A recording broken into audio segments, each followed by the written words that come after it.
I train like a maniac, but it hasn't always been like this. I used to train like the average person, as in put in decent to little effort, kind of just show up, go through the motions. Even though I was showing up consistently, which is why I was able to see results in my initial years, eventually my progress stalled because to see progress in your advanced years, you really do need to push yourself. And you should also consider that the more intense your sessions are, the less time you have to spend in the gym.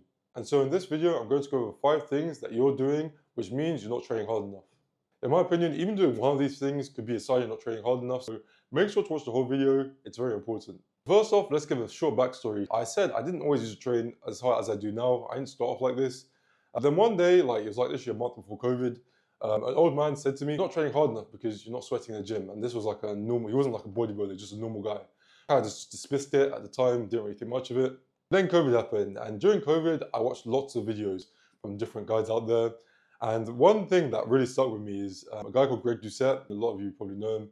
He said, "Train harder than last time." He used to always say that, and that really stuck in my head. And it got me thinking, am I really training hard enough? Because that guy told me that I wasn't training hard enough, and maybe he was right. Maybe I was training like a pussy, you could say.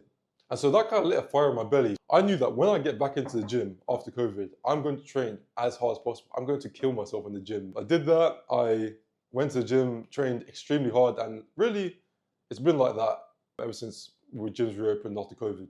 So let's get into the 5 things. The first thing is you're doing the exact same number of reps on each set. If on the next exercise you're doing 3 sets of 12, that's a big red flag because it means that you didn't fatigue yourself enough.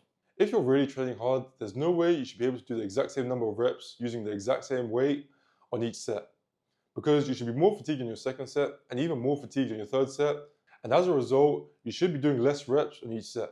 On the few times where I do the exact same number of reps on my first and second sets, I really hate myself. I'm like, what have I done? I just put no effort in my first set. And it really does stick with me. I think to myself, did I really train hard enough? The second thing is, if you're able to go straight from your rest to the set, as in, let's say you're scrolling through Instagram during your rest time, and then you jump immediately into your next set, then that's a sign that you're not training hard enough. If you're really training hard, you should need like a bit of a mental preparation, even if it's just 5 seconds. It doesn't have to be 2-3 minutes like when I'm doing squats, but even if it's just 30 seconds, 5 seconds, you should need some sort of reset in order to get into that set.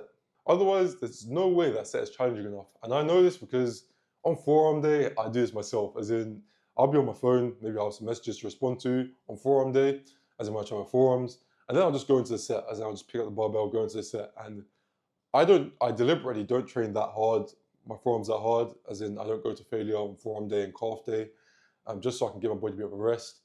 A third sign you're not training hard enough is no facial expression. If you're doing your sets like this,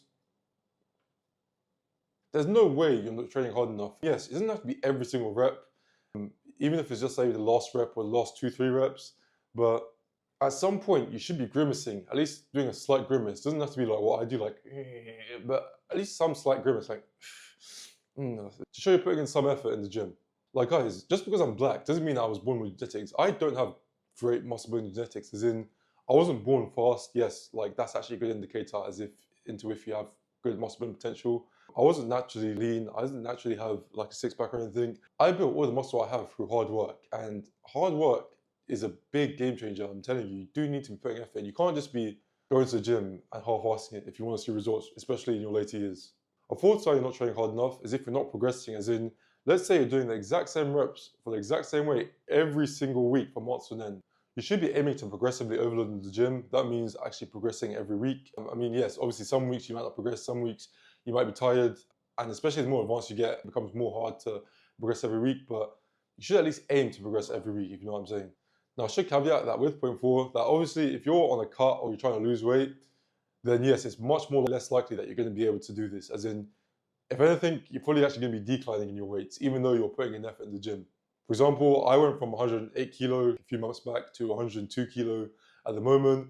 And for example, on the dumbbell bench press, I've gone from doing 46 kilos for 8 reps, to now I can only literally do 4 or 5 reps. But that doesn't mean I'm not putting the effort in. It's just the case that I'm obviously lighter, I'm not as strong, and I don't have as much food in me. The final reason, I know this is a lot of you, but if you're socializing too much in the gym, there's no way you're training hard enough.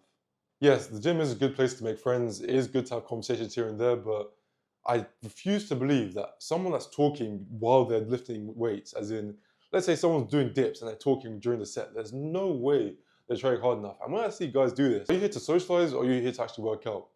Now again, yes, there's no problem with talking, maybe during your rest periods, talking with your friend here and there for a minute, then you get back to the set. But really, if you're talking while you're lifting the weights, your brain can't focus on putting in effort and then socializing. That's why I recommend to not have more than one, maybe two maximum gym buddies, because when it gets to like 4 more people in a session, it's just way too much. No way you're actually working out. Unless maybe you're professional bodybuilders, and fair enough, then you probably all are working out. But you need to choose one. Either you're going to go to the gym to socialize, or are you going to go to the gym, put in effort, build muscle, and work out. But yeah, hope you enjoyed that video. Feel free to leave a like, comment, and subscribe to my channel, especially for the shorts, because I don't make that many long form videos. I'll try and make a few more when I can, but I don't really have the time.